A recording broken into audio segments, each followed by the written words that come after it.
we'll do some review of higher degree polynomials, the different behaviors and behavior turning points, and so on. So for the warm-up, take a look at the function to the left. Is this graph an even or odd function? What is the degree of the graph? Is the lead coefficient positive or negative? So first of all, look at the end behavior. If it's a field goal, or in other words, the direction's the same in both, you know that that's an even function. So this is even. The degree of the graph, let's count the number of turning points. Looks like there's 3, so this is x to the 4th. And is the lead coefficient positive or negative? Well, they're both going up, so it must be positive. So to review from yesterday, the degree is the highest power in a polynomial. And be careful, sometimes they don't write it in order, and so you have to write it in standard form so it is in order. The lead coefficient is the number in front of the exponent with the highest power. So take a look at the two examples below. For the first one, we know that it is degree 5. So we know it's going to be a bendy straw. And then we have the lead coefficient is 3. So it might look something like this. It could have more turning points, but we know it starts low and then goes high. Think about drinking up the straw. That's a positive lead coefficient of an odd function. The next one is degree 3. The lead coefficient is -1, which means it goes the opposite direction. Think about like spitting out your liquid. So it's going to start high and go low, go down. Or it should be a negative. If the lead coefficient is negative, it goes down. So we looked at that yesterday, several examples.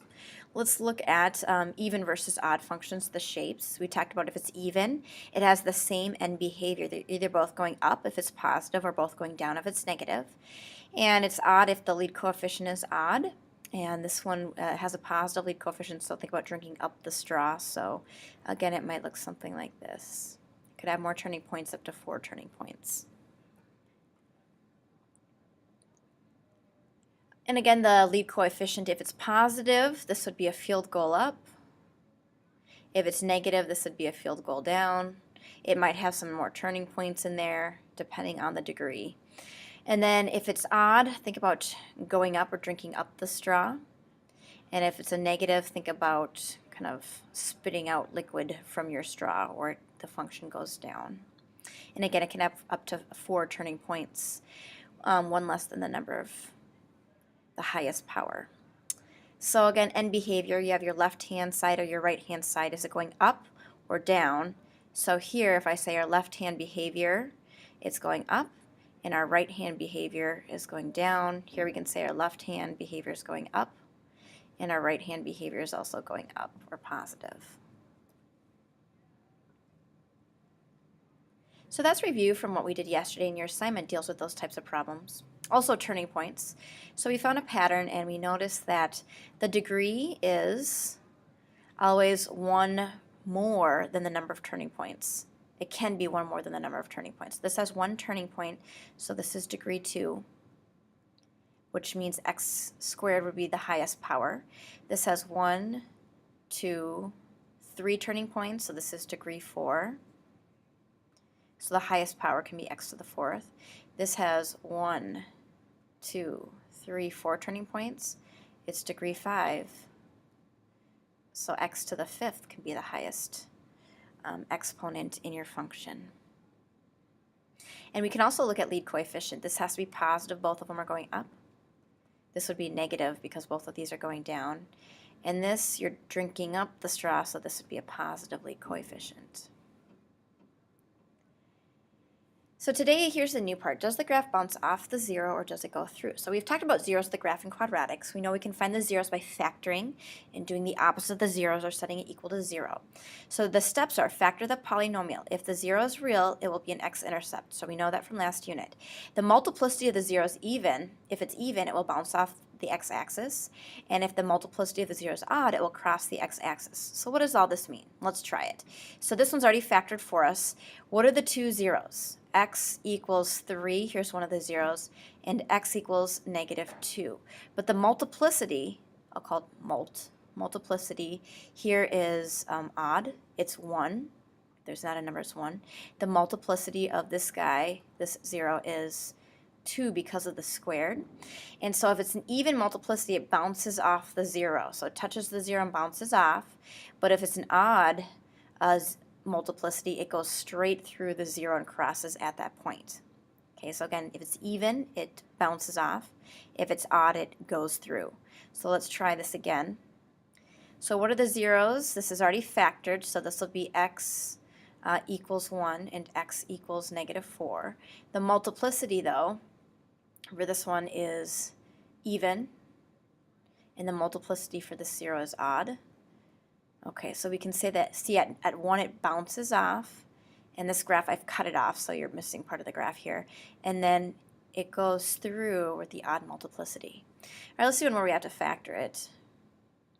So we have x to the 4th minus 4x squared. The greatest common factor would be x squared, so let's factor that out. And if we divide each of these terms by x squared, we're left with x squared minus 4. And what makes this guy 0? 0. What makes this 0? So we have x squared minus 4 equals 0. Let's solve for x. We have x squared equals 4. Take the square root. So x equals plus or minus 2. And let's talk about multiplicity. So the multiplicity of this is even. The multiplicity of this one is odd because it's to the first power. So multiplicity odd. So it's going to go through -2 and 2, which you see it does, and it's going to bounce off the 0. Okay, so if it's in factored form, find the zeros, write the multiplicity, and that will tell you if it goes through, if it's odd, or if it bounces off, it's even. And the last one, a word problem, we're going to review domain.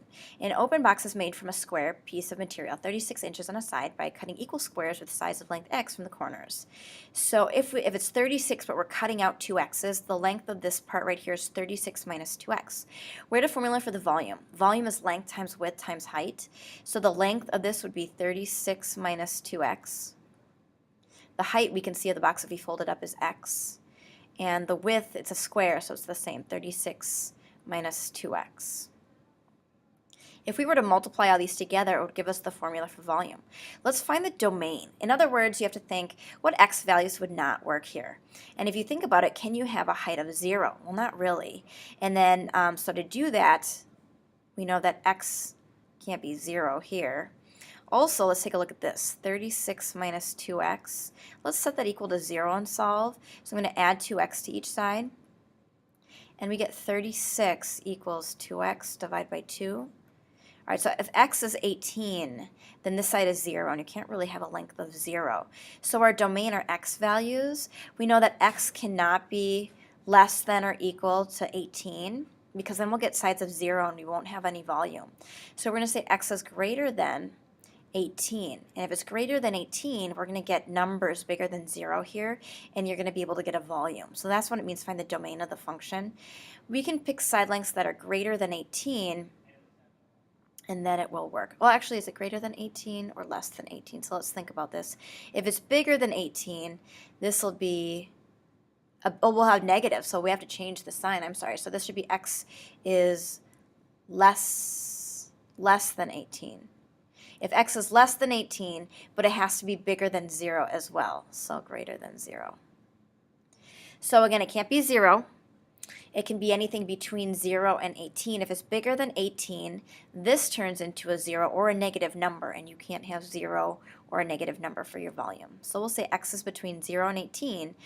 If the side lengths, if x are any of those values, we'll have side lengths that will give us a volume other than 0 or a negative number.